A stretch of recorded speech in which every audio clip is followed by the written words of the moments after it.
Morning, everyone. Hopefully everybody can hear us. If someone could just let me know in the chat, I'd appreciate it.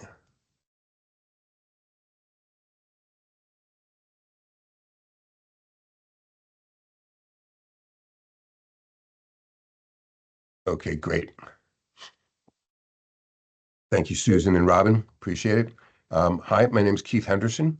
I'm the Director of the Division of Local Planning Services at DCA. And with me today is our Affordable Housing Monitoring Manager, Heather Mahaley.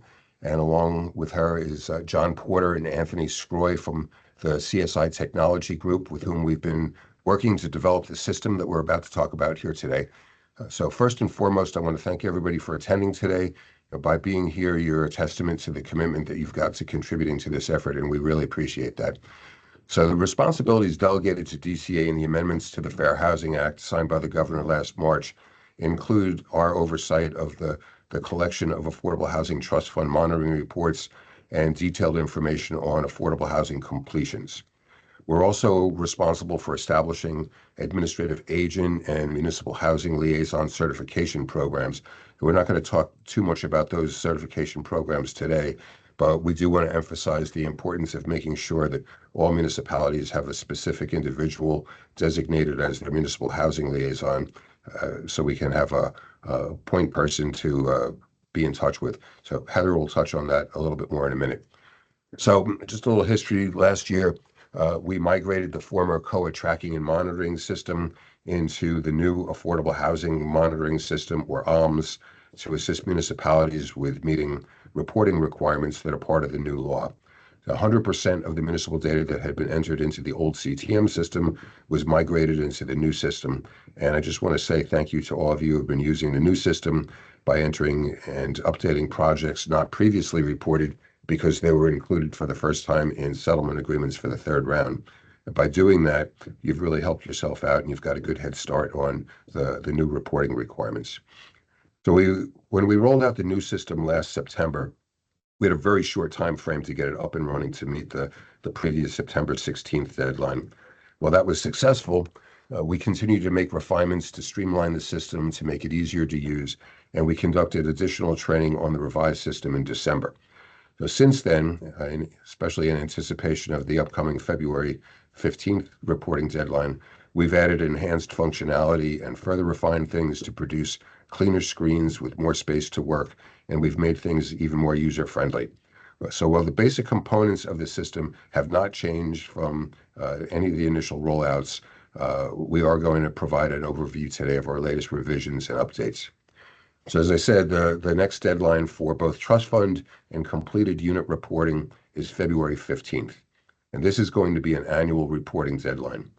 We're in the process of promulgating rules to make it clear that entering information into AHMS is the way to comply with the statutory reporting requirement.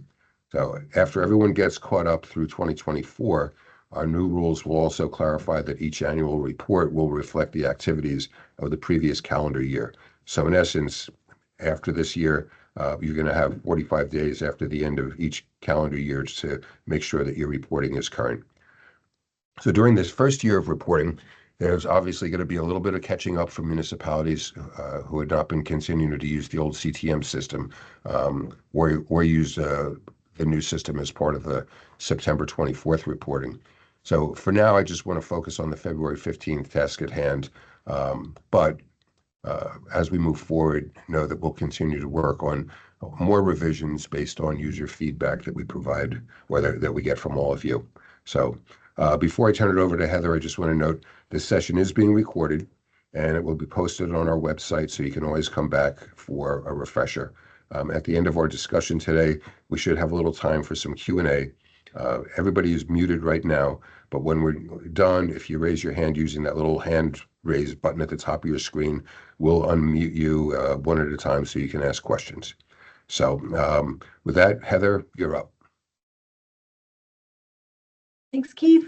Hello, everybody. Thanks for being here today. I just wanted to give a couple of little updates because we're getting inquiries about this, and I know as Keith said, we're trying to get all the MHLs into the system so that we can communicate directly with you about things like certification and classes.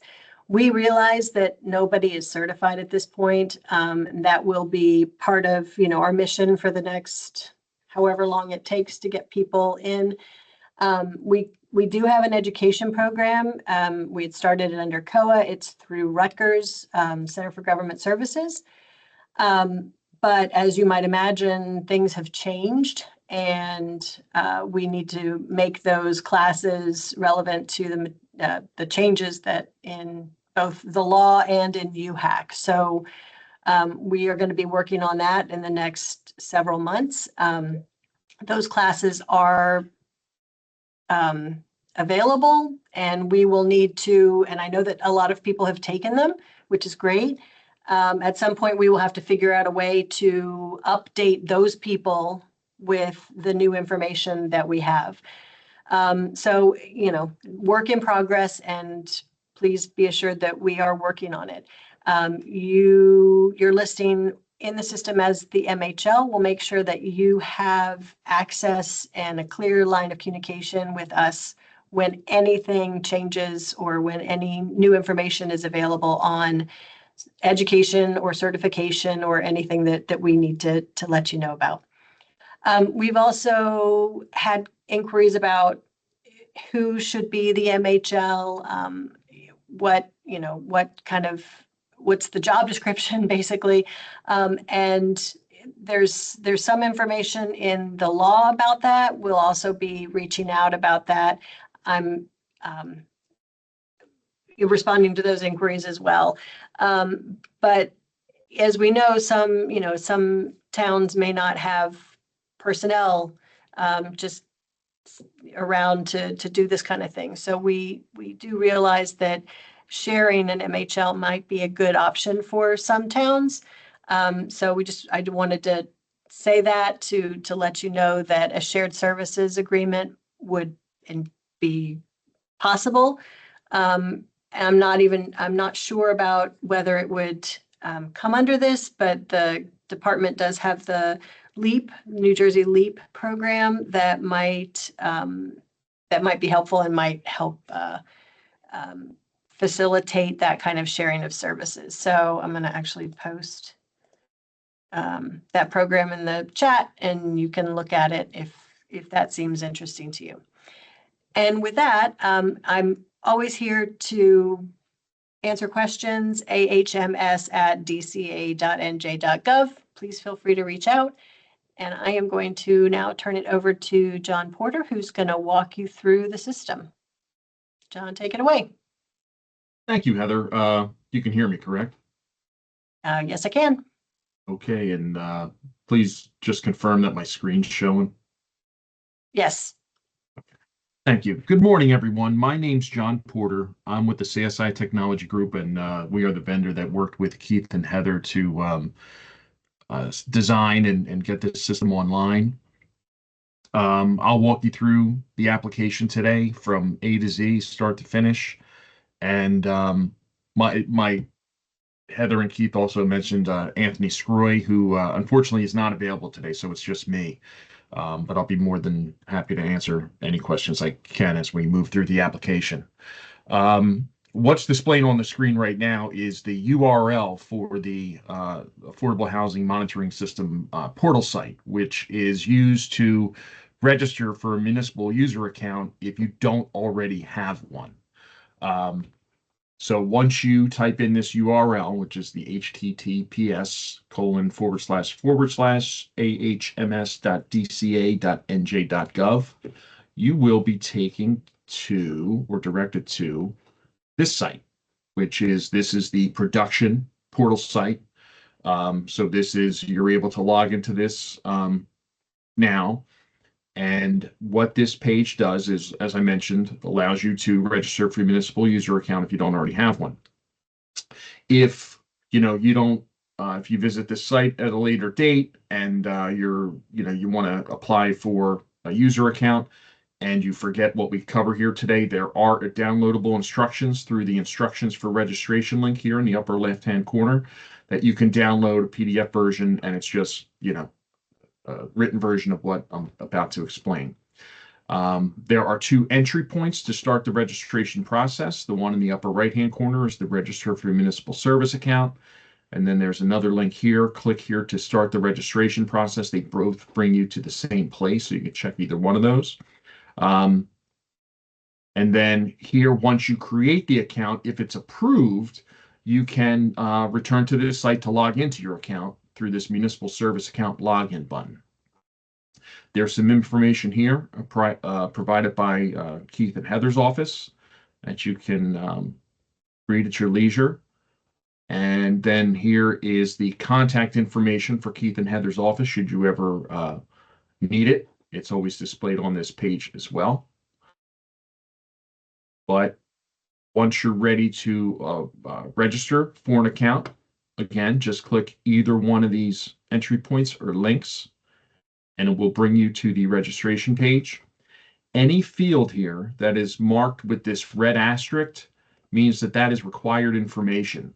So at the very least, in order to submit your registration request to Keith and Heather's office, you have to fill out those fields at a minimum. And what all you need to provide to request an account is your first name, your last name, the county and municipality or the municipality that you work for, as well as the county that municipality is located in. Once you choose the county, and I'm just going to use Atlantic County as an example, the municipalities that are located within that county will automatically populate to the municipality menu. So once you choose your municipality, this group list will, the user group list will display. And what this allows you to do is select the access that you are requesting, the access to the system. And depending on your access that you have to the system will dictate what you can access, see, and update in the system. So there are 6 groups here. The first one is the Municipal Trust Fund Monitoring Group. So this is these are the access and permissions related to viewing and updating the municipal trust fund for your municipality. Next is the Municipal Project Unit Monitoring user group. So if you're responsible for updating the projects and unit information for your municipality, you would want to request this group. And you can request more than one group. So if you need multiple levels of access, you can select more than one here if necessary. And then you have the Municipal RCA Monitoring Group. The Municipal View Only Group. This is just like the title says, it's a view only group. So if you just need to access the information so you can provide updates to your staff or your administrators, but you don't need the ability to edit or update anything, you would select the Municipal View Only Group. So this will allow you to access everything within the municipal plan and projects and trust fund and everything, but with view only access, you will have no buttons to be able to edit anything or add anything. Then there's the Municipal Clerk access group. So if you're a municipal clerk, you need access to the system, you would choose Municipal Clerk. And the Municipal Housing Liaison group, which is very similar setting to the Municipal Clerk group. And we'll touch on more specifics about the Municipal Clerk and Municipal Housing Liaison's responsibilities in the system when we actually get to the system walkthrough. Next, you would have to provide your occupation and title, your agency email address, and then an entry point to confirm your agency email address just to ensure that you didn't make any mistakes when you initially typed it in the agency email address field. And then a telephone number and the verification code that is displayed here on the right in this gray box.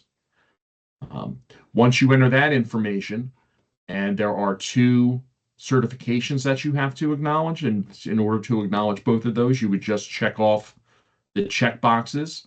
And once you do that, this submit registration button will activate. So once this button is lit and you have the required fields entered, and you click that submit registration button, it's going to redirect you to the My New Jersey website. And My New Jersey, you may also know My New Jersey as MBOSS to, access your MBOSS account. MBOSS and My New Jersey are kind of synonymous, but some people more commonly know that as MBOSS. But once you're directed to that page, it's going to ask you to link your account request for the Affordable Housing Monitoring System to a My New Jersey account. And you are required to link it to a My New Jersey account because that is a state requirement. It's related to system security and integrity. So you must have a linked My New Jersey account. If you have an existing My New Jersey account, you would just select yes on the next page because it's going to ask you, do you have a My New Jersey account? If you select yes, it's going to allow you or request that you log into your My New Jersey account, and it's going to automatically link your My New Jersey account to this account request for the Affordable Housing Monitoring System. If you don't have a My New Jersey account, you just select no, and it's going to provide the fields where you can create a My New Jersey account right from that page. So you don't have to go to another site or anything. It's all going to be part of this account request process. Once you link it to a My New Jersey account, your request will be sent to the Affordable Housing Monitoring System. You will receive a follow-up email to the email address that you listed here on the registration page, requesting that you verify your email address. And what that does, it confirms that the email address that you entered is a real email account, and also that it can receive email notifications from the system. So there'll be a link in that email notification to verify that you received the email at this address and that's your address. And once you verify that, Keith and Heather's office will be able to review your account request. If you don't verify your email address, they won't be able to review your account request. That request doesn't activate where they can either approve or deny it until you verify through that automated email notification that you get after you link to a My New Jersey account. Once they review that account request, they have the option to deny your request or approve it. Once that is done, you will receive an email notification either way of what the decision was. And if you're approved, you will be able to access the application immediately. And to do that, again, you can either return to this page and go right to the municipal service account login link, which will direct you to your My New Jersey account, because you have to log into your My New Jersey account. What you're going to see is this Affordable Housing Monitoring System role in your My New Jersey account, and this is how you're going to access the system. But you can go right to My New Jersey as well, log into it through there, and you'll just log in through the same role in your My New Jersey account. Hey, John, can I jump in real quick? Absolutely. I just wanted to tell everyone that if you are a consultant, not a municipal employee, and you're requesting editing rules for the system, we will need some acknowledgement from the town that you are allowed to do that. So if you do that through the system and I don't have something that says that you're allowed to edit the data, then I'll be reaching back out to either the town or to you to say, does this person have permission to do that? So just a heads up. Yeah, thank you, Heather.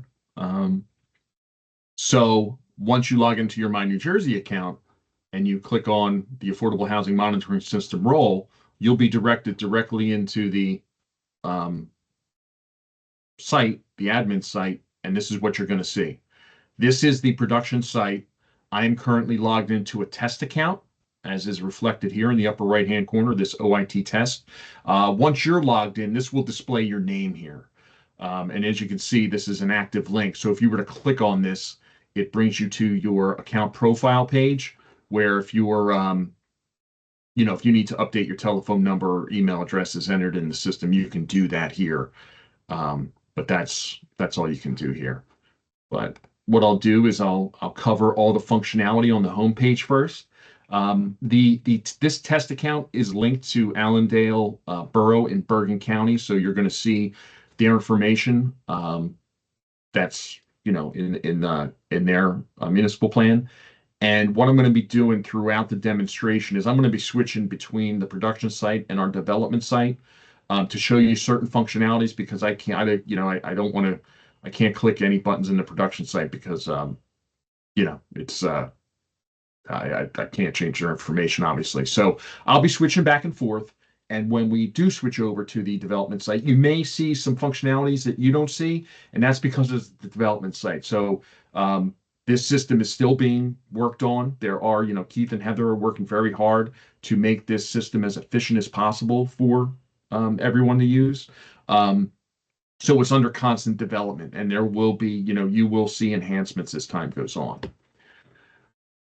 On the left side, well, first you have your home button in the upper left-hand corner here. The home button and this banner are displayed on every screen throughout the application. So anytime you're in the application, regardless of what page you're on, if you just click this home link, it's going to bring you right back to this page. Over here on the left-hand side, this is what I refer to as your menu tree or your function tree. And right now there are three options: your favorites menu, your main menu, and your search menu. The main menu, we have an add project button or an add project function. So what this will do is if you need to add a project to your municipal plan, you can do that right from the home page by clicking this add project button.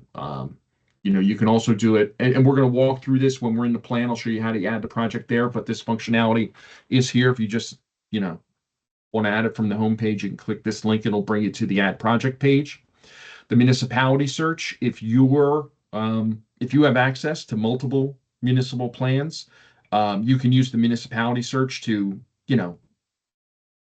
be directed to that particular municipality that you want to work on, that given day. But you'll also be able to access it through your municipality's active plans inbox, which is this is more of a shortcut, saves you a few clicks, but that's what the municipality search function does for you.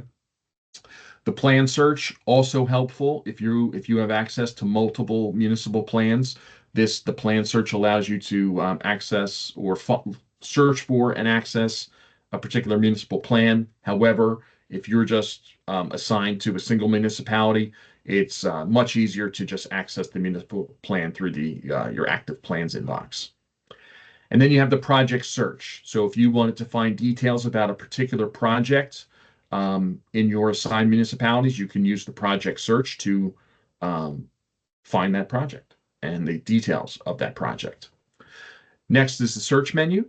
So there's a few search options here. First is the service list search. That searches the service list page that's in every municipal plan. There's a trust fund transaction search. So for those of you that have access to the municipal trust fund, you can use this search feature to search for specific transactions or a range of transactions in the trust fund. And we'll cover that as we go through the demonstration. And then there's the unit search. So if you need to find specific information related to the units in a project, you can use the unit search to find that information. The favorites menu. So what the purpose of the favorites menu is, if there's, a function that you commonly use when you log into the application, the favorites menu allows you to save your commonly used functions to the favorites menu. So this way, every time you either log into the system or return to the home page, if you have anything listed in the favorites menu, it will open to that menu for convenience because those are your commonly used functions. Otherwise, if you don't have anything, it will always open to the main menu. And then, as I mentioned earlier, this system is constantly being enhanced and upgraded. So as time goes on, the functionality that are listed in the main and search menus and maybe other additional menus to come, this list is going to grow. So right now, it's not too complicated to, navigate through these menus because there's only 4 options in the main and 3 options in the search. But if you find yourself using the trust fund transaction search on a regular basis, if you just click this star icon, it's going to add it to your favorites menu. So now anytime you return to the home menu, it's going to open to the favorites menu and your commonly used functions will be there. So, and if you find, you don't want it there, your favorites menu is getting too crowded, just unhighlight the star and it'll be removed. So, to the right of that, this is our inbox section. We refer to these as inboxes. Some of you may be more familiar with the terminology work basket, which is the same concept. It just provides you what I refer to as shortcut access to the information in your municipal plans and projects. So the first one is your My Municipalities active plans. This will list the municipal plans that you have access to, as long as the plan is active. And you can see the number 1 listed here. And what that 1 represents is that there is 1 active municipal plan in this inbox. If you have access to multiple municipalities, all those municipalities will be listed in this inbox, so you can access the plan right from the inbox. And you do that by clicking on the municipality hyperlink, and that will bring you into that municipality's plan. But you can see the account I'm currently logged into, which is for Allendale Borough. This is the only municipality that this user has access to, so I only see 1 municipal plan in the inbox.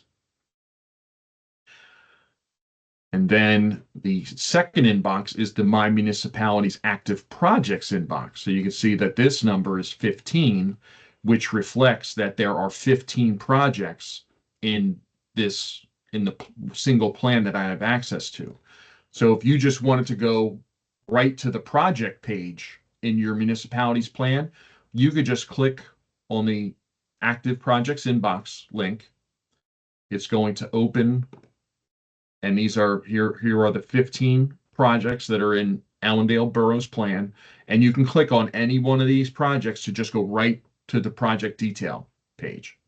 And if you just need to update the units or, anything like that, and we're going to, get more specific with that as we walk through the plan. But this, accessing the project from here just saves you a few clicks from accessing the plan first and then the projects. This will bring you right to the projects.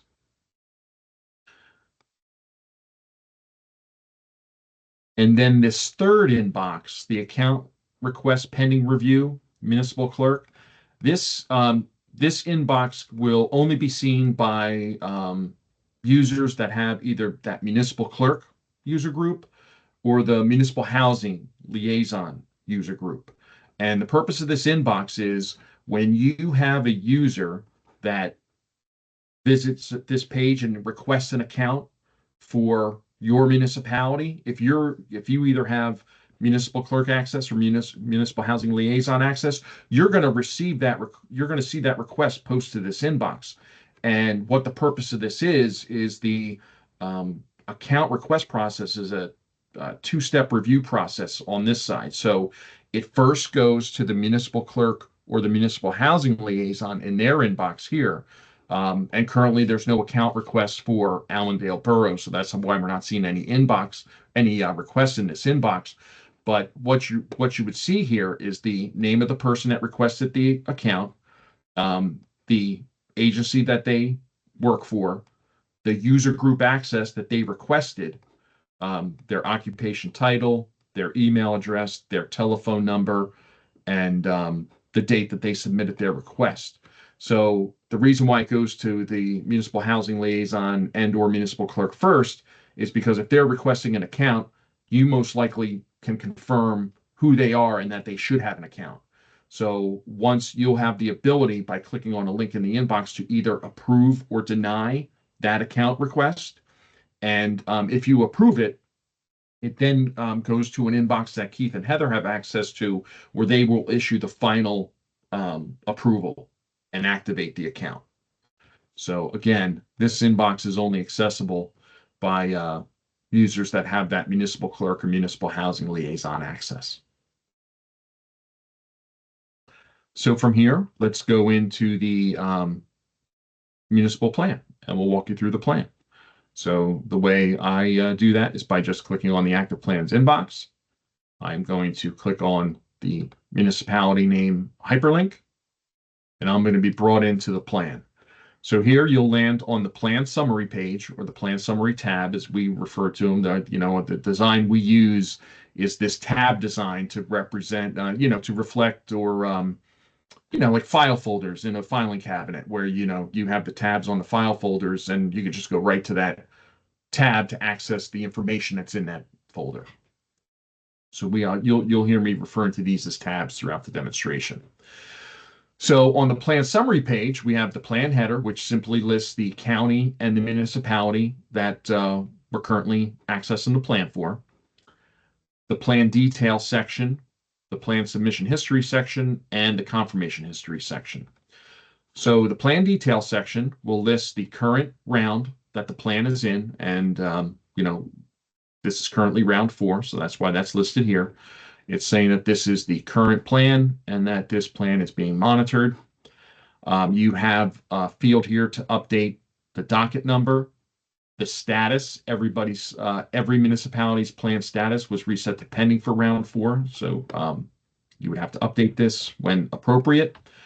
The status date, the status posted date, and status posted by fields will automatically list the date and the user who updated the status. So there will always, anytime this status is updated, it's going to reflect the date and the person that updated that status, just for reference purposes. The initial filing date, certification date, and withdrawal date, these are all carryovers from round 3, but these are going to be removed in the very near future. So they'll be reset and you can update them as applicable for round 4. And then there's the flag section and this waiver text. And the way to update this information, anything that needs to be updated here, simply just click the update button and it's going to open the window where you can update any of the fields. Throughout the application, you're going to see certain fields are marked with this red REQ, which means that that's required information. So if, at a minimum, those fields have to be completed in order to save the record. If you don't fill out those fields or complete those fields, you cannot save the record. So if I was to, right now change this status, and you can see that there are 5 status options here. And again, for the start of round 4, it's going to default to pending, but when needed, you can update it to filed with the Superior Court, judgment of compliance, program compliance certification, or submission to program. So if I were to change that and enter that status date here and save the record, it's going to reflect the date that I clicked, that I saved the record, and it's going to reflect my name in a status posted by field. And, if a couple months from now you were to, update that status again with a new date, it's going to update the status posted date and the status posted by field again. But that's how you can update the information in this section. When you do that, that will add a record to the plan submission history section. It's going to update, that's the status. It's currently, this isn't matched, but it will be in the near future. But it will add a record each time that status and update is updated to keep, the history of those updates. The confirmation history section. So this section will list any time that either the project information or the trust fund information is confirmed. That will add a record to this section to let you just keep a record of each time the project information or trust fund information is confirmed. So what I'll do now is I'm going to switch over to the development site to show you what that would look like, because I don't want to add any new confirmation history to here because I'm not a real user for Allendale. But if I just access the same plan in our development site, and now you're going to see additional functionality here that you don't have access to, because I'm logged into the development site as an admin user, as an administrative user. So I have access to everything through this account. But if I just go to Allendale and and I go to the plan, this is the same plan summary page, but since this is the development site, we do a lot of testing here. You're going to see a lot of testing information, and here's that confirmation history section. And you can see these are just a bunch of test records that we added to the system. But as time goes on and you have you or your colleagues, confirm the project information and the trust fund information, it's going to add a record here, and it's going to reflect the accuracy and completion date. That's in the when you actually confirm the trust fund, you're confirming it as of December 31st of any given year, and then the type This will reflect if you are confirming the project information or the trust fund account information. It's going to list the name of the person that was logged into the system and confirmed that information, as well as the date and time that they did it. When you confirm the project or trust fund data, there's a note field that allows you to add a note to it. If you either want to record a note for yourself or for Keith and Heather, you can add a note here and it would be displayed here. The reopen function and the reopen reason, this is only seen by Keith and Heather. So if you were to confirm your trust fund or project information and you realize, a couple days later that, oh wait, I shouldn't have done that because I didn't realize I needed this information should have been added to the project or the trust fund before I confirmed it.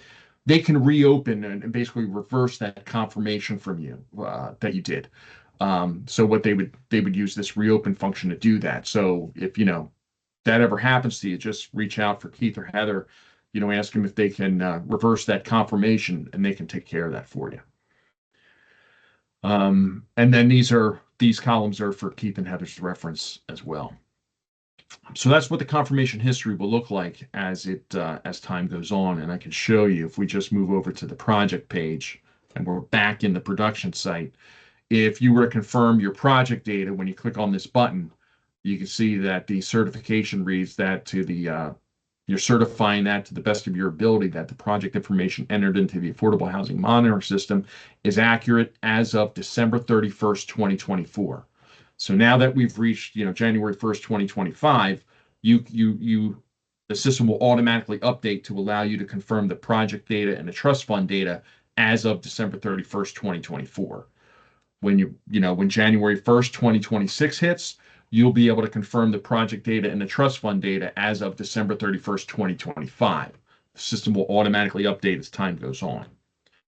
So and here's that note field if you wanted to add a note along with the confirmation for either you or, Keith and Heather. Here's where that note field is.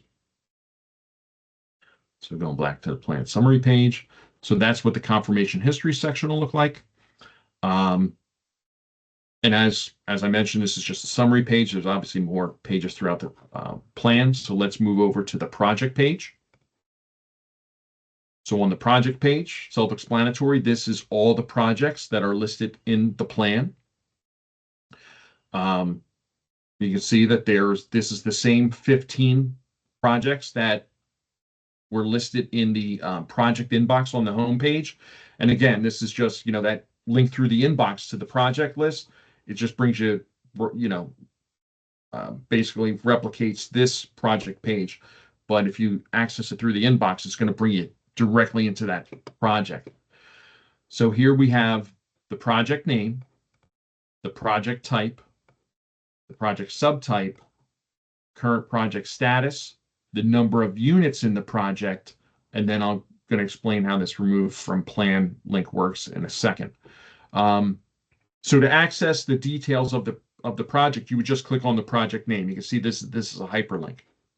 All your projects were carried over from round 3, but if that project needs to be removed from round 4 for whatever reason, you can remove it by clicking this remove from plan button. And I'm going to move over to the development site again to show you how this works. So if I go over to the project tab in our development site, if this needs to be removed from the plan, you simply click the remove from plan hyperlink. And you can see that there is currently 1 unit in this project. But if I needed to remove this, I would simply click the remove from plan link. It's going to ask me to confirm you want to remove this project from the plan. So all you have to do to remove it is change no to yes and click the confirm button. There's a good time to point out that throughout the application, on various pages, there's a tip section in the footer of the various pages and dialog boxes and pop-up functionality, where we'll commonly display instructions for how to use that particular function or page. So here it's telling you how to either remove or restore a project to the plan. So if I want to remove this, again, just change no to yes, click the confirm button. Page is going to refresh. And now it's listing that project as removed. Now it doesn't remove the project from the list, but it's going to remove the stats for that project from the project's counts for round 4 and everything. But it remains on this page to let you know that, this was once a project that was in the plan, but also in the event that you remove it by mistake, you can restore it. And to restore it after it's been removed, you simply click the removed hyperlink, and it's gonna, we originally removed it from the plan, so that's why it's set to yes. But if you need to restore it, just change yes to no, click confirm, and it's going to restore that project to the plan. So that's how the remove from plan function works. It'll remove the statistics from the project counts, but it doesn't. The project's still listed here because at one point it was listed in round 4. So returning to the production site, let's access a project so you can see what's in there. I'm going to access this one with 2 units. So here, you can see these are the details for this particular project, which is the Site C Allendale Senior Housing add-on project. So this first section is the project header section. And if you need to update any of the information in here, you can only, project name is updated in another section, which I'm going to show you in a minute. But if you need to update the project type or the proposed unit count, you can do that by clicking that update button. And that's going to allow you to update. You can see here that the proposed unit count is required information. So in order to save any changes here, you would have to complete that proposed unit count. Next is the project detail section. So a lot of fields in this section, as you can see, but the same thing, in order to update any of these fields listed in the project detail section, just click that update button, and it's going to allow you to update any of that information for this particular field.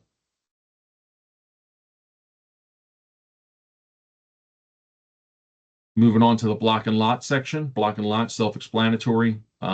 If you need to, add, you can add as many block and lots here as you need to by just clicking that add button, and you can add as many block and lot numbers as required, or as necessary, I should say. I'm sorry. The low income housing tax credits, same thing. If you need to add any information here, you can add it just by clicking that add button. And once you add information, if it needs to be updated, the posted date will always be a hyperlink. So you can always, update the information by clicking that hyperlink for the existing record. Next is the project status section here. You can update this here as well.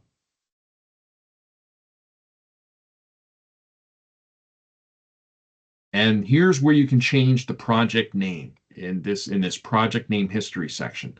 So the current project name is listed here in the Allendale Senior Housing. And what I'm going to do is I'm going to move over to the development site so I can show you exactly how this works, because I don't want to change it in the production site. So let's go into, here it is right here. So if I go into the project and I want to change the name from the Allendale Senior Housing add-on project to another name, what I would do is I would add the name to the project name history section.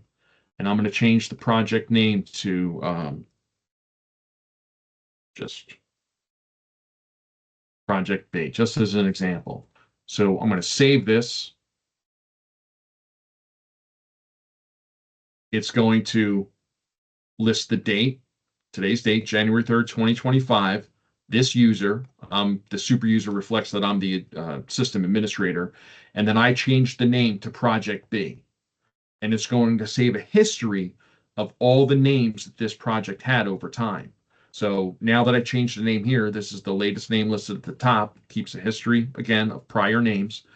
And that new name is going to be reflected here in the project name section.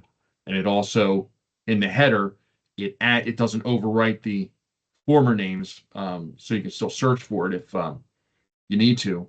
But here's the new name added to the project name section here in the header as well. So that's, if you need to change a project name, that's how you do it.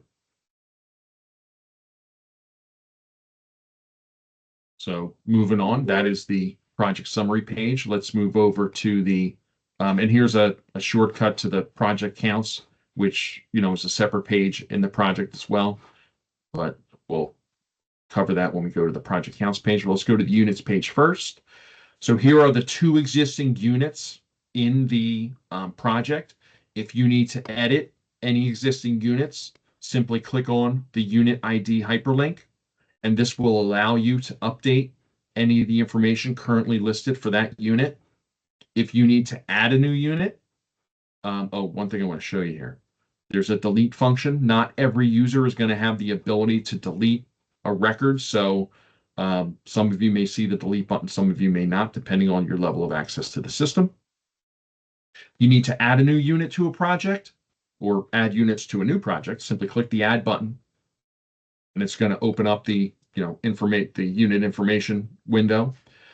Depending what you choose here is unit type, it's going to activate a submenu for that. So if the unit type is new construction, you're going to see this new construction section open where, information specific to new construction units. Same thing for rehabs. It's going to activate that rehabilitation unit section, so you can enter that information as well. Once you complete all this information, you can add multiple block and lots for a particular unit just by clicking. If it occupies more than one block and lot, simply click this plus icon, and you can add as many block and lot numbers as required for that unit. Once you enter all the information, just click the save button, and it'll save the unit information to that project.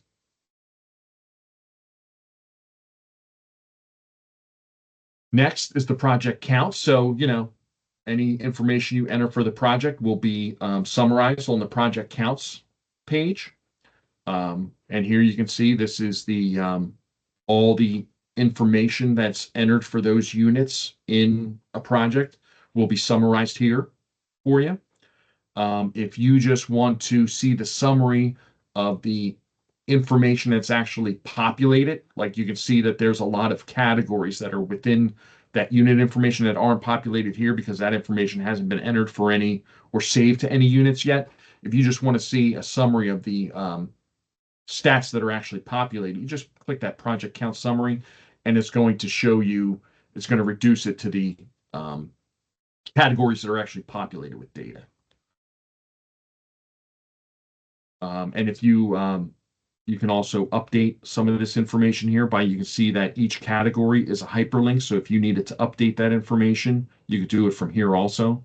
It'll allow you to update those affordable housing units or the affordable housing units proposed or not completed can only be updated in the unit information, as you can see here. But you can update some of that information here. So that's the project counts page.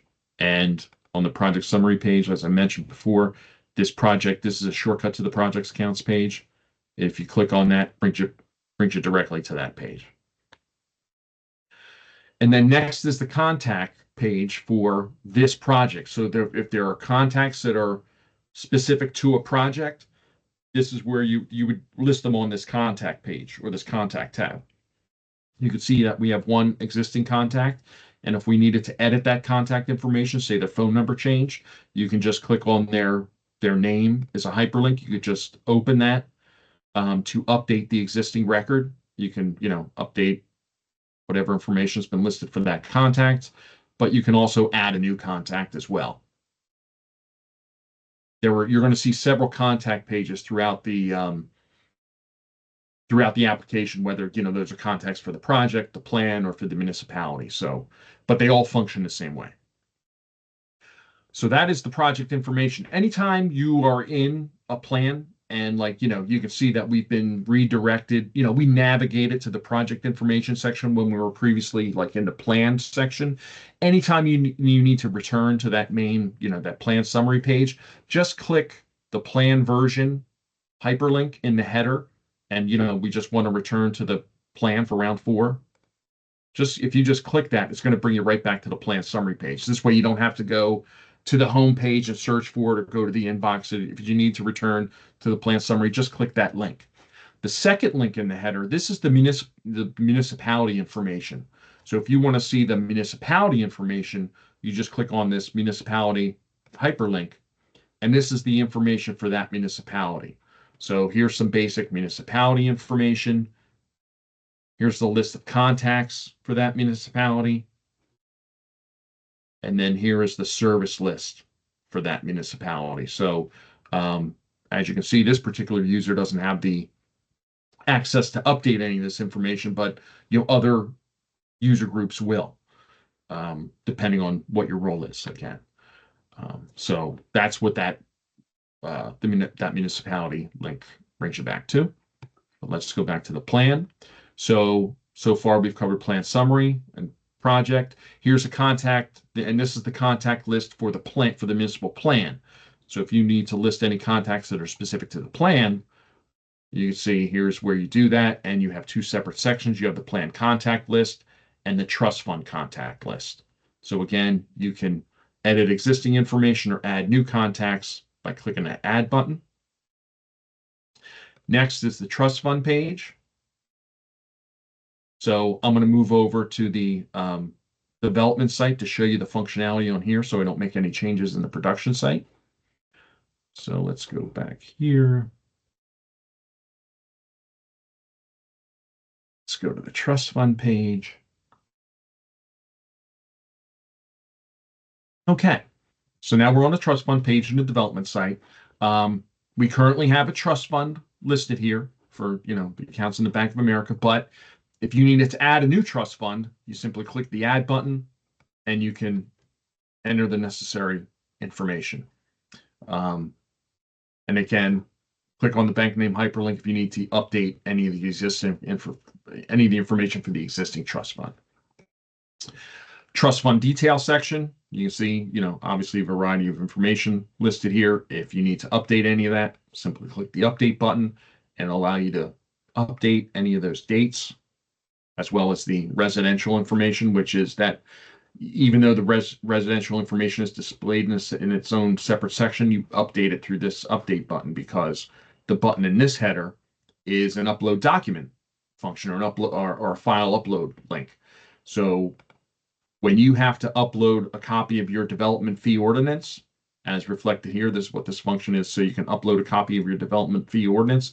You can do it right through this section. And what you do is you just click this choose file button. This is going to open up your file explorer on your computer. And once you identify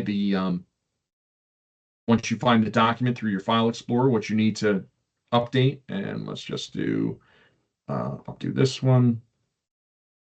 So you can see I added my file, and if I just click save, page is going to refresh. And now that document has been uploaded to the development fee ordinance folder on the documents tab. So if I navigate to the documents tab, here's the development fee ordinance folder. And if I open that, if you click on the folder name, it opens the list of any documents that are in that folder. And where's my date? Where's my posted date? And here's the one I just posted. This is the file I uploaded to Gettysburg Address on January 3rd, 2025 at 10:53 a.m. So that's the file I just uploaded through the trust fund page. It's going to automatically upload it to the correct folder on the documents tab. And I'll come back to this tab in a second. Let me just finish up on the trust fund page. But that's, again, where you upload your copy of your development fee ordinance document. Next is the trust fund transaction section. This is where you enter the activity for the trust fund. Currently we just have a summary of all the activity to date here. But if you need to add a new transaction, simply click the add button. You can see here I'm entering a transaction for Allendale Boroughs Trust Fund. First, you have to choose a category, and you can see there's 9 different categories. There's 4 expenditures, and there's 5 income categories.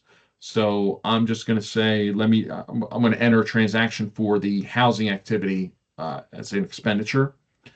Now, depending what you choose in the category, the type menu is going to list the various types of transactions specific to that category. So you can see for the housing activity expenditure, there's 9 options here. But if it's an expenditure for barrier-free conversions, the type menu changes. Now there's only one. So again, depending on what category you choose is going to dictate what's displayed in the type menu.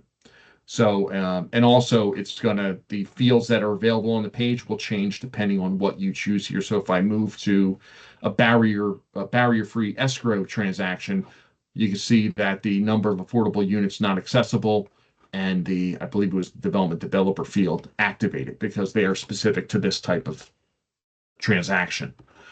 So once you enter that information, you simply save the record and it's going to add that transaction to that category. If you need to deduct an amount from a transaction type, and there is a tip for this at the bottom of the window. And again, if you need to deduct money from a specific category or transaction, you just enter the amount preceded by the negative or minus sign, and it would deduct that amount from that particular transaction type. So that's how you can deduct money from a transaction type. So from here, this, just like we saw on the homepage in the search menu, there was a trust fund transaction search, but the search is accessible here too, so you don't have to go back to the homepage. If you need to do it while you're actually in a trust fund, if you click on this trust fund transaction search, it opens up the trust fund transaction search page, and you can search for transactions through a variety of categories or variety of parameters. I'm sorry. And here's that category list. So depending on what you choose here, see a housing activity, then you can really dial down what you're searching for, because obviously, some of these trust funds can have a long history of transactions. But let's go back and then the next function is this trust fund summary by date. So what this allows you to do, this allows you to see the trust fund transaction history for a specific date or date range if you need that information. So if you wanted to see the trust fund transaction history for the first quarter of 2024, you would simply click the trust fund summary by date function. You would list your date, the date range for the first quarter, which is January 1st, 2024 through March 31st. 2024, first quarter 2024, click go, and it's going to give you a summary of the transaction history for that date range. And you can see, I don't know if you noticed, the original summary from the previous page, but these were much higher amounts. This is now reflecting the activity just for that date range. So that is how you can, obtain that information if necessary. Back to the trust fund transaction. So another way to see the history for any of these categories or types is to simply click each. You can see that each category has an open hyperlink. You simply can just, click on that, and it's going to open up, there's all the transaction history for that category. You can see that there are currently 634 transactions for this category, but my page size is currently 30. The system defaults to the records page to show 30 records for system performance reasons. If you need to see more than just 30 records listed here, and you're going to see this page size setting on various places throughout the application, you can simply extend the page. Currently, we got records 1 through 30 displayed, but if you want to expand the page to 200, change it to 200. Now there's and the more records you have displayed on the page, the longer it's going to take the system to load that information. And I'm currently in our development site, which is on a different server, so this is running slower than what you're going to experience in the production site. So let's just give this a minute to load up. Now I'm displaying records 1 through 200 on this page. on this list. And again, this give me the date of the transaction, the block, lot, and qualifier if was entered for the transaction, the address that applies to. Here's the type under that category, the amount of the transaction. Here's you can enter notes in each transaction. So if there was a note entered, it would be displayed here in the summary page. This is the user that posted that transaction to the trust fund, as well as the date and time that they posted it, that they saved the transaction record. You'll also see on various pages this Excel and PDF icon. What this allows you to do, if you wanted to export the information that's currently displayed in this window to either an Excel file or a PDF version, you can simply click that and it's going to create, like if I'm going to show you how to export this to Excel, if I click this Excel button, it's going to create an Excel spreadsheet listing all this information. So I'll click that for you. You can see that now this is creating a list of all 634 records. So it's just telling you it's up, pop-up was blocked. I want to allow that. So I got to click it again. And it's going to take a minute because it's creating an Excel file of over 600 records. So I apologize for the delay. I just want to show you how this works. And again, this functionality is on many of the search results pages, several of the list pages.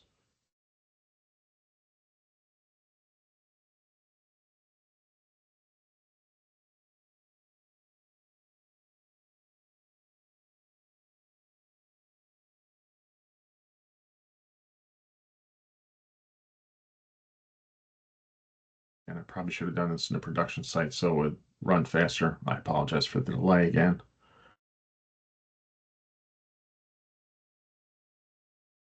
I just want to show you exactly how it looks.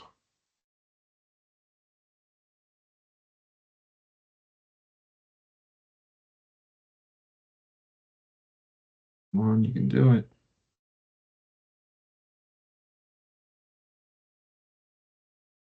Again, it wouldn't take this long in the production site because that's a faster server, a much faster server. Obviously, okay, there it is.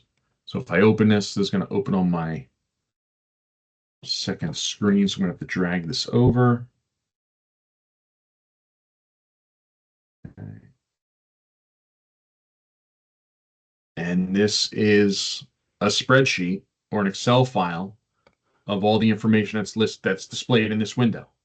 So if you needed to create, if you wanted to create an Excel file, and the convenience here is that you can, once you have the Excel file, you can use the Excel file function or the Excel functionality such as filters and everything to really, compile or detail this information if you need to create reports for your municipality or anything like that. So hopefully you find that useful.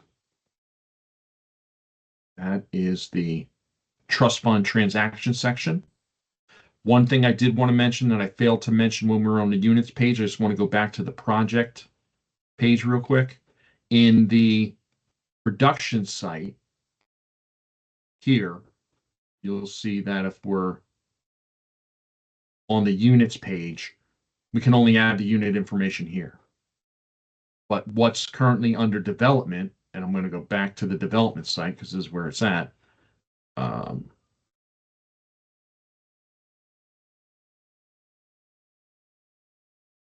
We are adding the functionality so you can batch add unit or, upload and batch unit information.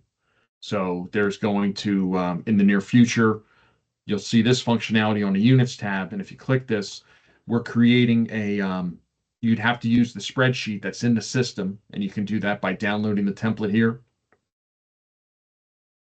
And this is going to create, this is the template for entering the unit information in the system in bulk or in batch.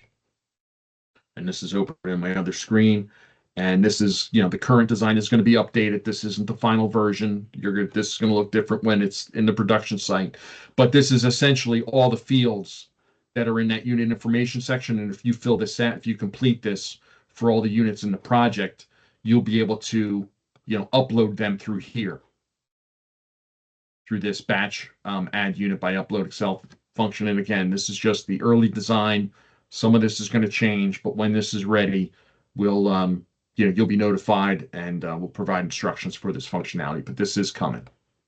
So, all right. So we made it through the trust fund. So we went through the trust fund functionality. So now let's move on to the spending plan. Oh, and here's that confirm when you're ready to confirm your trust fund data on the trust fund tab. Here's the confirm trust fund data function. So here, when you're confirming your trust fund, and again, it's on or after January 1st, 2025, so that we can certify the trust fund information as of December 31st, 2024. And just like on the project page, this will update to December 31st, 2025 once we hit January 1st, 2026. Whenever you confirm your trust fund, you are required to upload a copy of the December bank statement, and you can do that right here through the Choose File button. Works the same way as before. It'll open up your File Explorer, find your December bank statement, and when you upload it through here, we'll automatically save it to the folder on the Documents tab. And you can also enter a note if necessary. So let's move over to the spending plan. And I'm going to, again, switch over to the development site so we can actually click some buttons and add some stuff.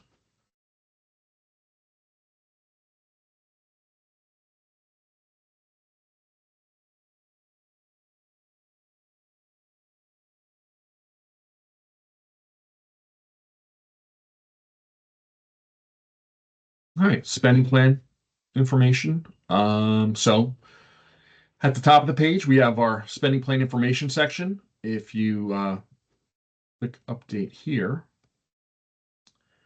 you can change the most recent approved spending plan date.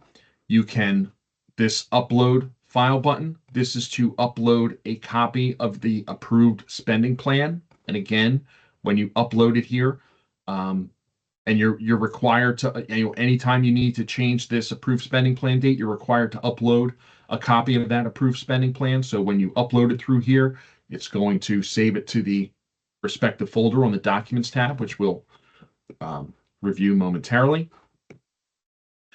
And then you have your projections for your income and expenses. So if you need to, here's the projections for round 4, which is the year 2025 through 2034. When you're ready to update these projections, you simply click the update button, and you can update the projections for, the various categories for each year. And when you add those projections, just click save, and we'll update that the projections for the income section.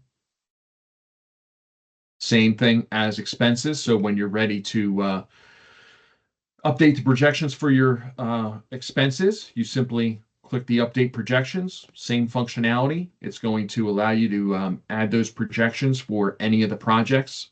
If you could see now, when we were on the project page, there were 15 projects in the plan, but there's only 4 listed here. So if you encounter that issue, if you need to add, you see that a project that should be included here needs to be added, you simply click this Add Project button, and this will list all the projects that are on the plan, so you can add it to that projection section. So when you do that, and you can just choose a project name and go on, and it'll just open a list, and then you can use the other functionality, but you can add the projections for each year when you're adding the project to the section too, just so you know, save you a little time. So, John, if I could just interject for a second. Well, I'll let you finish with the spending plan section first. Go ahead. Okay, so thank you, Keith. Just, also listed in the expenses sections for projections are for, housing activity, affordability assistance, VLI assistance, administrative costs. In order to update those projections, all those buttons are here. You can see to update the other activities and update the housing activity projections. You just click, the respective button, and it'll open up the year fields for those projections, so you can update those sections. Go ahead, Keith. So I just want to make it clear to everybody too that the spending plan information is going to be necessary at some point in time, but you won't know what your spending plan is at this point. You won't know what your spending plan is until your entire package gets submitted to the Affordable Housing Dispute Resolution Program, and they review it and they issue a compliance certification. If there's a spending plan, it'll be approved as part of that Affordable Housing Dispute Resolution Program process. So, you won't know what it is until that happens. So you're probably not likely to see any of those until maybe sometime in the summer, late summer, maybe fall. It depends on what the status of the plan is that you submit to the program. And we'll probably be conducting more webinars in the future to focus on very specific things like the spending plans.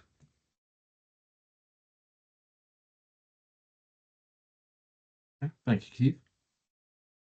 Down at the bottom of the page, there's some summary information, such as the total amount of housing activity expenses 2025 through 2034. These are all zeros because you can see the current projections are all zero. This hasn't been updated now in Dale yet. Then you have a summary of the total projected expenses, which are the expense totals for all sections that are in the expense section. And then the total expenses to date, these are the total actual expenses that you enter in the trust fund for anything 2025 going forward, as well as the total income to date. That is, again, carried over from or copied from the trust fund page, so you don't have to go back to that page to see that information. It's listed here for your reference. The spending plan submission history, this will be updated anytime you update the spending plan information here and upload a copy of your approved spending plan, it's going to add a record to the spending plan submission history section to just let you, keep a record of when that section was updated and the user who updated, as well as the date that they updated that information. So, just keeps a log of all those updates, so you have it for reference. Okay, let's move over to the Documents tab. So, we've touched on this so far when we've showed you how to, those upload file functions that we've reviewed so far. So, the Documents tab is like an electronic filing cabinet. So here in this particular filing cabinet, there are 9 folders: the administrative agent folder, bank statement folder, development fee ordinance, escrow agreement, MHL, et cetera, et cetera. You can see that, anytime any one of these folders has a record or a file in it, the number of records or files in it are reflected with the in the number that's listed with that folder. So for this bank statements folder, I can easily see that there are 20 documents or 20 files in the bank statements folder. Now you can see the list by clicking on the folder name, and it's going to provide a list of all of those 20 documents that are in the folder. I'm in the development site, so that's why you're seeing these, strange names for these files. This is all just testing data. But this, if you click on any one of these document name or file name hyperlinks, it's going to download the file to your computer. If you just want to see what the document is, you don't necessarily need to download it. We have this view document function here, which allows you to see or preview any of the documents that are in any of these folders. So I'm going to close this folder, and you can see that, we don't have files in every single folder. You can see there's no files in the administrative agent folder, and there's no files in the MHL folder. So when you click on the view document button, this is going to open up the file viewer, as I refer to it, and it's going to list, and I just want to shrink this so you can see it. It's only going to display the folders that have files in them. So it's not going to, here's the bank statements folder, but you don't see the administrative agent folder listed here because there's no files in it. So there's no need to display that. But if I just want to, if you want to see a particular document in a folder, you just click on it, and it's going to show you a preview of that document. So you don't have to download it to your computer and then open it separately. But also the functionality here, in addition to viewing the file, you also have the options up here to either rename the file name, move it to another folder, print the document, or download the document to your computer. And the way to do that, let's just say I wanted to download this document I currently have highlighted. I would just check the checkbox, and you can check more than one. You know, if you wanted to download everything in this folder, you simply click the checkbox next to the folder name. It's going to check off all those documents for you. And you click the download button. It's going to download all these files to your computer. You guys will not have the delete. You guys will not be able to delete files. I only have the delete function because I'm logged in as a system administrator. But once you upload a document to the Documents tab, you won't be able to delete it. So that's the document viewer.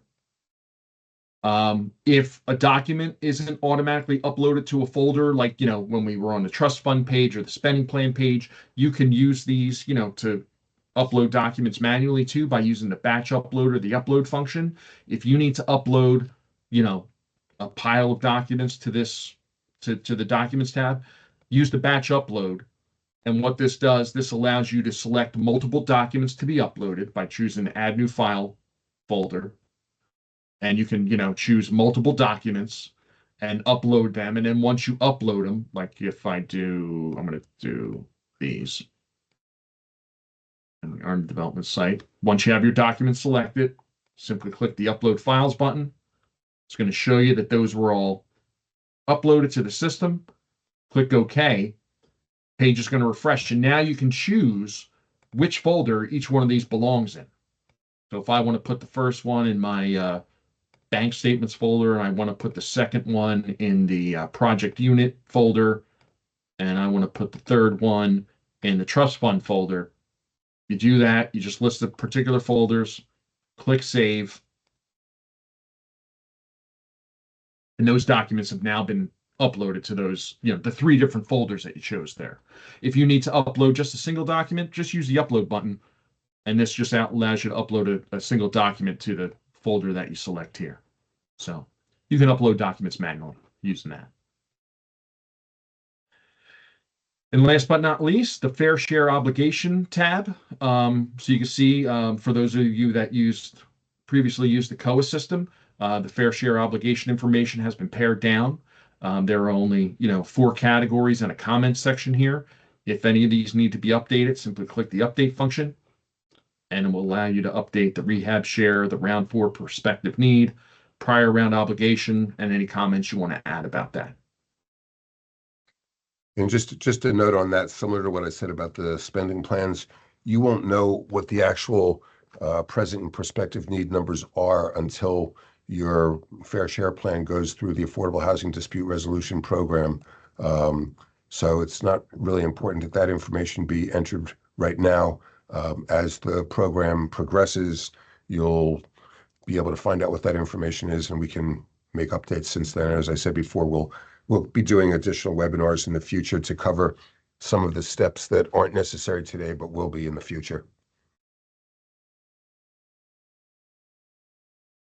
All right, so that's the application. Keith, Heather, anything you would like me to review again? Anything I may have overlooked, or just go to the Q&A? I think we're good with Q&A. So, you know, we recognize that there are a lot of people that are new to this.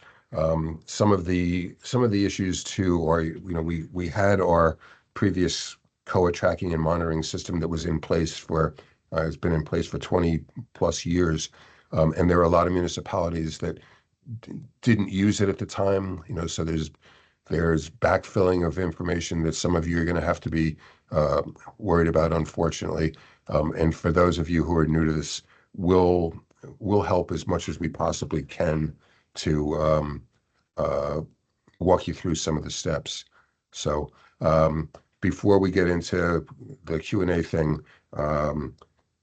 Don Samet has asked whether you can review how the MHL confirms the project data again, John. Project data, sure. So all you have to do is navigate to the project tab in the plan, and just click that Confirm Project Data button. And all you need to do here is just check off the certification that, to the best of your ability, the project information entered into the Affordable Housing Monitoring System is accurate as of December 31st, 2024. A note field's available, but not required. And then just click save. So, and then you can see once it's confirmed, now my confirm project data button has been disabled because you confirmed it. And that confirmation will be added to the plan summary page. Let's just let this load. And you'll see that here. Here's that confirmation I just did. So that's how you confirm your project data. Okay, thank you, John. Mhm. All right, so for the Q&A, the way this works is first we have to unmute you on our end, and then once we do that, you've got to unmute yourself also before you ask your question. So I will start with, it looks like Joy. Let's see. Oh no, I'm sorry. Joe is in first. Sorry about that. Go ahead, Joe. Unmute yourself and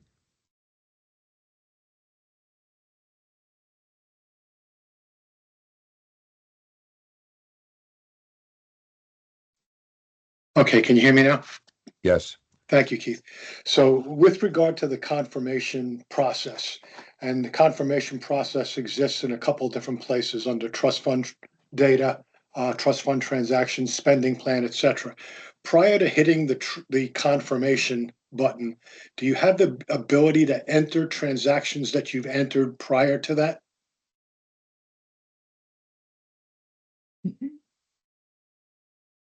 Keith, you want me to answer this or? Yeah, I'm not sure I understand the question, but Yeah, so let's go to specifically trust fund data. So if I've entered a transaction under trust fund data and realize there's an error in one of the fields and want to change it, can I change it prior to the confirmation process? Yes, you should be able to, but once you confirm your trust fund data as of December 31st, 2024, you will not be able to add a transaction prior that predates January 1st, 2025, or edit one. So, yeah, make sure everything's accurate before you press that confirm button. Okay, gotcha. And with regard to spending plan data, I don't know that that's something I'll be doing or the administrative agent will be doing, but if we were not a user of CTM at the time, do we have the ability to enter historical round 3 spending plan information? it's not necessary. Okay, very well. We're only charged with looking at the activities for the 4th round and moving forward into 5th, 6th, 7th, 8th, 9th, 10th rounds. Okay, great. Thank you very much. Okay, I don't know who this is, but we'll call you planning board. Go ahead and unmute yourself, planning board.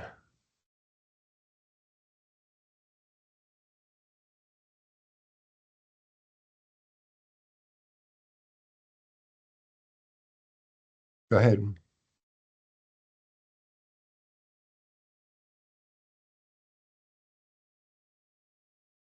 No? You can unmute right. yourself by clicking the microphone button in the Teams application if you're having trouble finding that.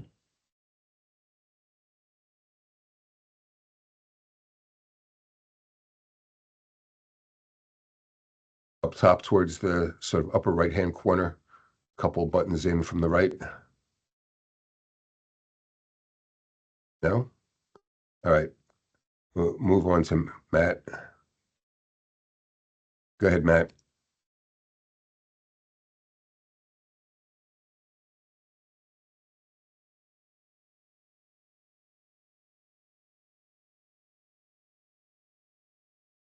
No? Matt, are you still with us?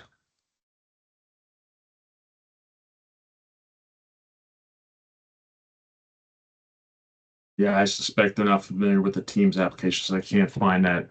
Or they might not have a microphone on the computer that they're actually using. So there's 2 potential issues with maybe why they can't unmute themselves. All right, well,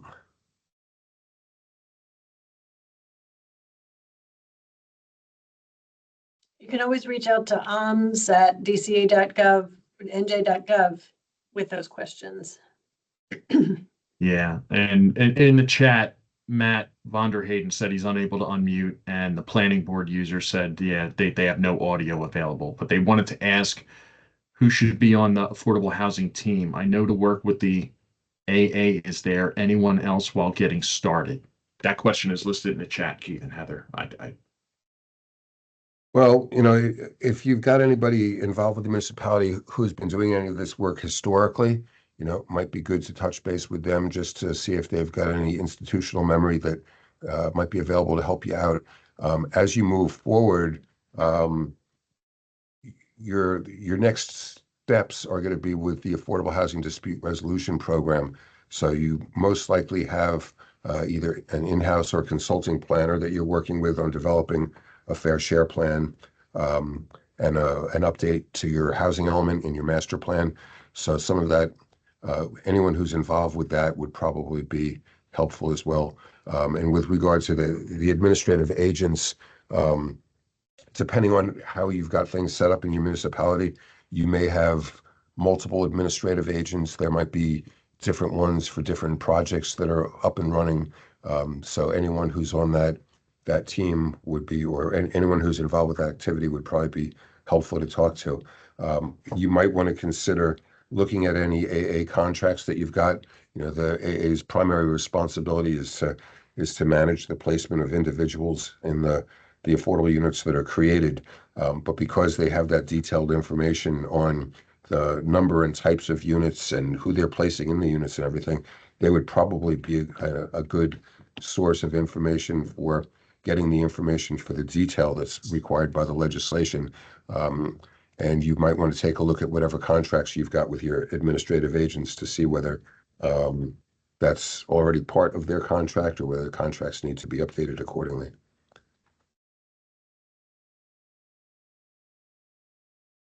Keith, Matt, Mr. Vonderhayden put his question in the chat as well. Yep. Okay. Yeah. Yeah, so Matt, we're going to be, yes, we anticipate that we'll be working the previously created program under Rutgers Center for Government Services. We will be working with them to update all the classes. So those are still going on. And you can look at them, but just keep in mind that there will need to be changes because those are based on the not the updates to either UHAC or the law or any other promulgated rules that will be coming. And you asked about review of what we think we need to submit. As far as the certification, yes, we will be getting back to all MHLs about certification requirements once we have those kind of ironed out, as far as, we have to have the classes in place. We have to, have everything updated. So, but if you are the MHL and you are in our system, you will get updates on any of those things that have changed or further information that we put out.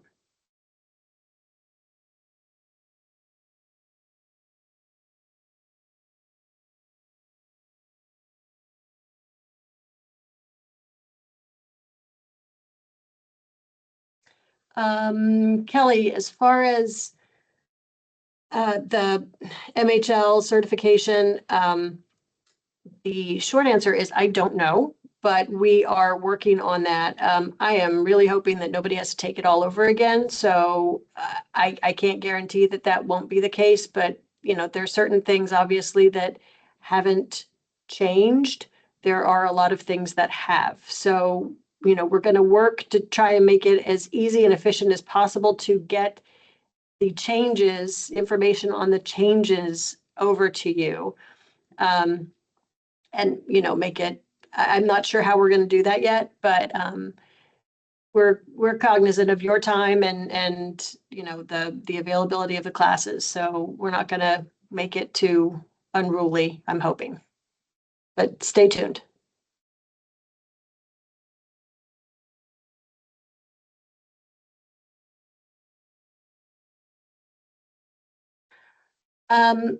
Melissa, as far as waiting for the classes, some of them are not going to be impacted. Some of them they don't have any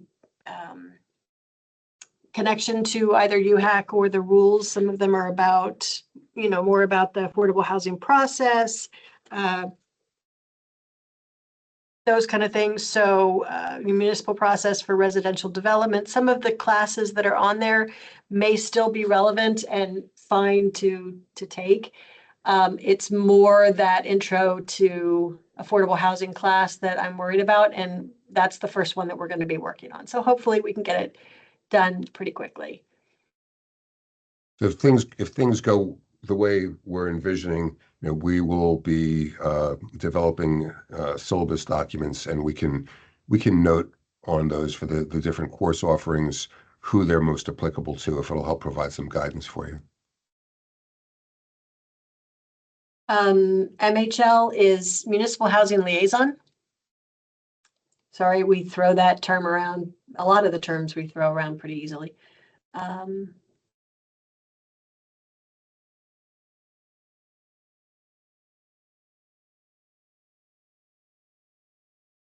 Maybe a quick description on what that means, Heather? Oh, yes, sure. So Municipal Housing Liaison it's basically our connection to your affordable housing program in your municipality, anybody's connection. So we see the MHL as kind of having a vision of the affordable housing components that are working in the town,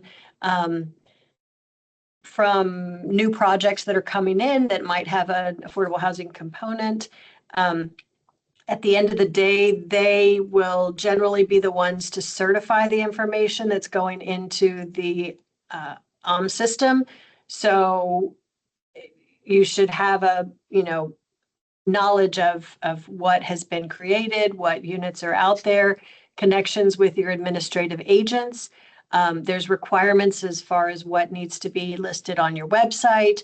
So it's kind of a manager of affordable housing within the township. I hope that helps. And so the classes that we have, they've always been designed to teach you about all of those different components. So we're not going to throw you out there and not educate you, but we're going to do the best we can to get those things up and running, and updated. I mean, they are up and running, but updated as soon as we can. The classes are online, so that helps. I think COVID has changed everything.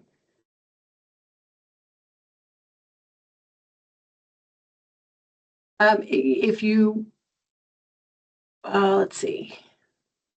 Yes, one login for multiple towns. You can only have one email address within the system, one login.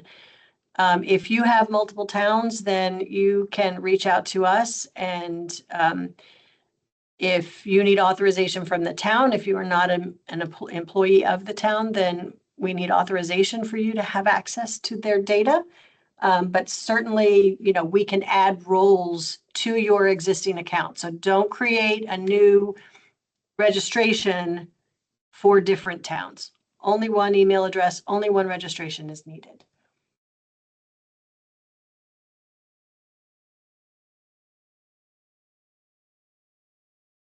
Let's see.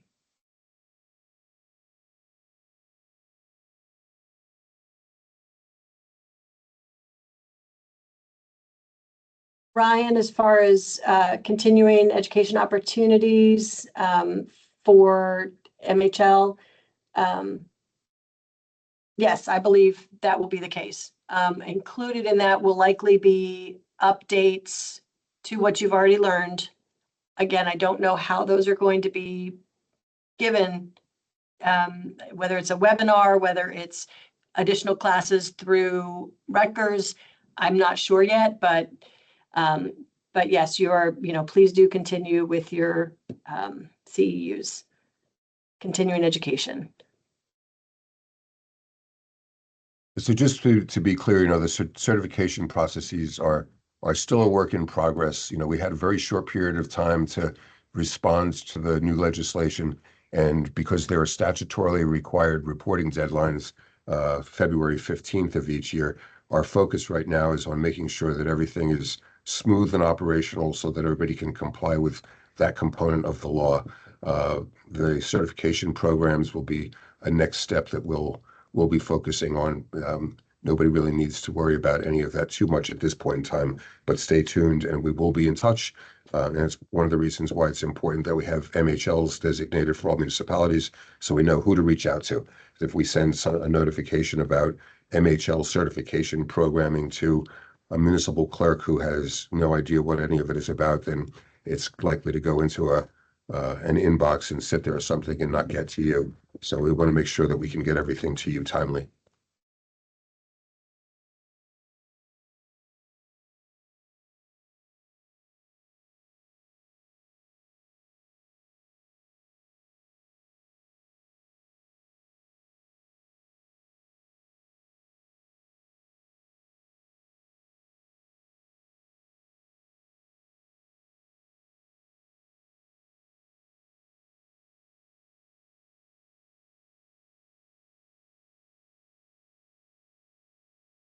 All right, well, let's see. I don't know any other questions. Anything that we haven't gotten to? Dorothy, as far as the confirmation, yes, so once everything is in there to your satisfaction and both trust fund and project unit, and you confirm it, then you are, you've complied with the law. We will be reviewing things just to, make sure that your balance matches, and that it looks like you have the units in there that you are supposed to have. We'll be doing, a little bit of quality control and that kind of stuff. So we may be reaching out to you after that deadline. But it's really just to make the system and the data as robust as we can. Yes, we will be posting the webinar to the website. So you should be able to go on there and see the webinar afterwards. The court system is a completely separate animal, and I'm not sure, you will need to, there is an Affordable Housing Dispute Resolution Program webpage on the courts, the Office of the Courts, I believe. Actually, what I do is just type in Affordable Housing Dispute Resolution Program into Google, and it will come up, and there is additional information on there, including a directive number 14-24 that will help you, that gives some guidance on the resolution and how to submit. So just to clarify that, Dorothy,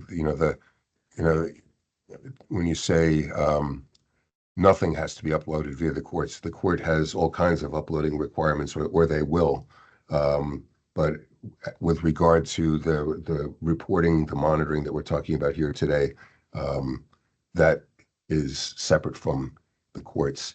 I will post a link to the court program in the chat.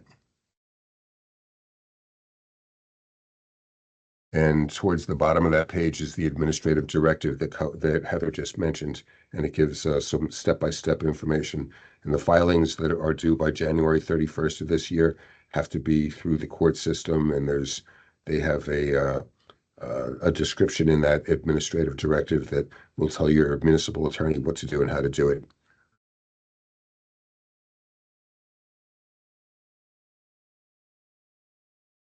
Okay, that appears to be the end of our questions.